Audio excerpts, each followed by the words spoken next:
It's May, so you know what time that means it is. It is time for this month's coolest ball python in the world.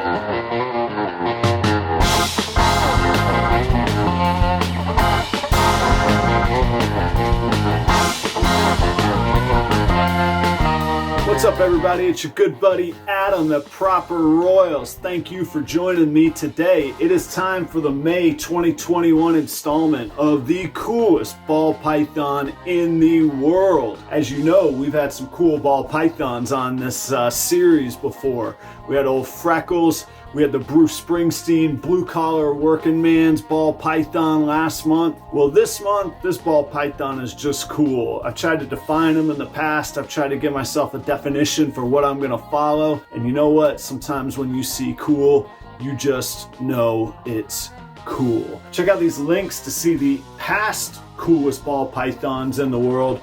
But that's not what today's video is about. It's about the coolest ball python in the world. The May 2021 coolest ball python in the world comes to us from Joe at Ball Pythons 9. That's Ball Pythons with an S and then the number 9.com is his website. So Joe at Ball Pythons 9 are based in Austin, Texas. Speaking of cool, how cool is Austin, man? Any city that's got a bronze statue of Stevie Ray Vaughan, cool with me. And let me tell you, it's hard to be cool in Texas.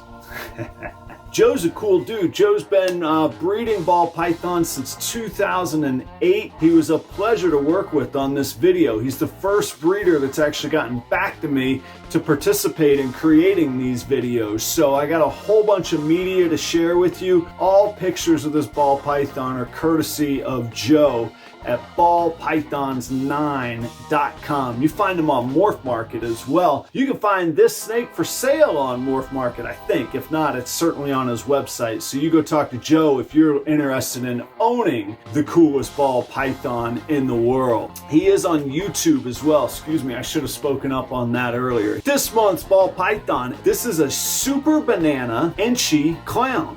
That's it. What's so cool about that, you say? Sit tight, I'm gonna show you what's cool about it. But beneath the surface, that's a little harder to pull off than it sounds like. So first you got a clown, which takes 2 of the recessive genes. We know that takes a challenge. Then building new dominant genes into a recessive project takes generations, especially if you've got to wait for a female to come around and to get mature. That could be 2-3 years in and of itself. And then lastly is the banana breeding project is a whole different challenge in and of itself because of the chromosome linkage to the dominant trait. If you don't know what I'm talking about, don't worry about it for today, but there are videos. Brian Cusco's got a killer video out there explaining how the chromosome linkage works with the banana and the coral glow gene. I can tell you all males become either male makers or female makers, but clearly you need a male and a female to make a super. So if you've got to deal with a lot of different bananas and make sure that you've got a male maker and a female maker, or you have to get a female banana, which is a challenge. Those things are rare as hen's teeth anyhow. Sorry for the sidetrack. Super bananas are challenging to make, especially with a recessive project that you're working in other genes. Joe managed to pull off the Super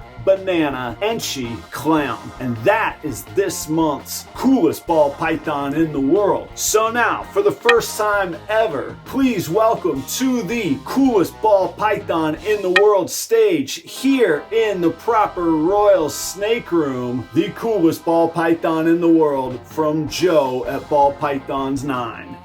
Boom! Look at that thing. So I told you ahead of time, it's a clown. We're all familiar with clowns probably, but look how clean that yellow is. All those, those spots, those patches that come with a lot of bananas and ones that I own as well, none of them are there. That is a sterling clean, bright yellow. And then that dorsal area on the whole length of the snake, man, there's yellows in it, there's oranges in it, there's purples in it, maybe even a little bit of pink in there. Now some of that might fade with a little bit of age, but man, that thing is striking right now. Look at the purple on the head stamp of that thing. The purple next to that perfect, beautiful, wide yellow banana stripe on the side of the head. Man, that thing's cool. And then I really think the secret sauce on this is the Enchi. What a brilliant move tying in Enchi on this for Joe to have done in this breeding project. The Enchi reduces that pattern and really concentrates it onto the top of that dorsal area. But the second thing that it does is it reduces the pattern on the side. So you get this bright, wide wall of yellow that's just pristine. And then again, I don't know if he planned this or this is just the way that nature worked out, but the beauty of a super banana is that the supers really don't develop those spots that bananas are known for. This snake should stay basically this clean throughout its life. That is a cool ball python. According to Joe, and according to my research as well, this is also a world's first. So man, if you want a category to categorize what would make a cool ball python, a world's first has got to be up the top end of that list. Am I right? Let's talk about how he created this beauty of an animal. I gotta break out my notes here. So the pairing was a Banana Enchi Clown. And then, man, here's the beautiful part of this whole thing. He had a Banana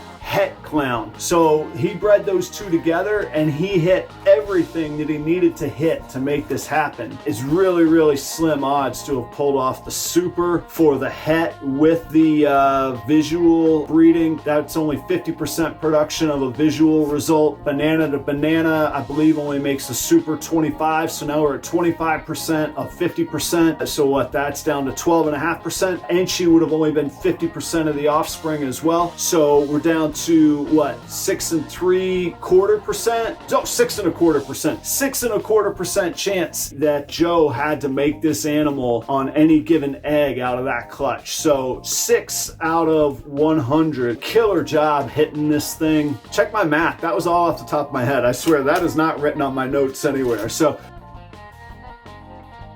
very, very slim odds with that pairing to hit this snake. So yet another reason that is just super, super cool. Another cool thing about this ball python, I managed to snag a picture of the clutch of the snakes that had hatched from this clutch. And I believe there was only 4 snakes. So for Joe to hit that snake, less than 1 in 20 on 4 eggs, really, really incredible also. But here's another thing I noticed. Check out this picture where I have the arrow pointing. I think, I could be wrong, and Joe did not confirm this, so I didn't get a chance to talk to him about it. I think that's a Super Banana Clown out of that clutch. So I think he got 2 supers and a clown on those ridiculously small odds on only 4 eggs, I think. I don't know. Maybe Joe's got secrets that he could tell us more about in the future. Check out some of these other pictures on this snake. Look at the purples and the oranges on that dorsal patch. The nice, bright, broad yellow sides of this snake. That head stamp is killer, and the contrast from the head stamp to the yellow to the black eyes, man, that just sets that snake off, I think. So show Joe some love, man. Check him out on YouTube. Give him a subscribe, give him a like. Check out his other videos on this very ball python. Joe, congratulations on nabbing a coolest ball python in the world. Show him some love out there, everybody. Check out these videos to keep up with everything that we have going on here at Proper Royals. And every month, I'll tell you what the coolest ball python in the world is. Until next time, see ya!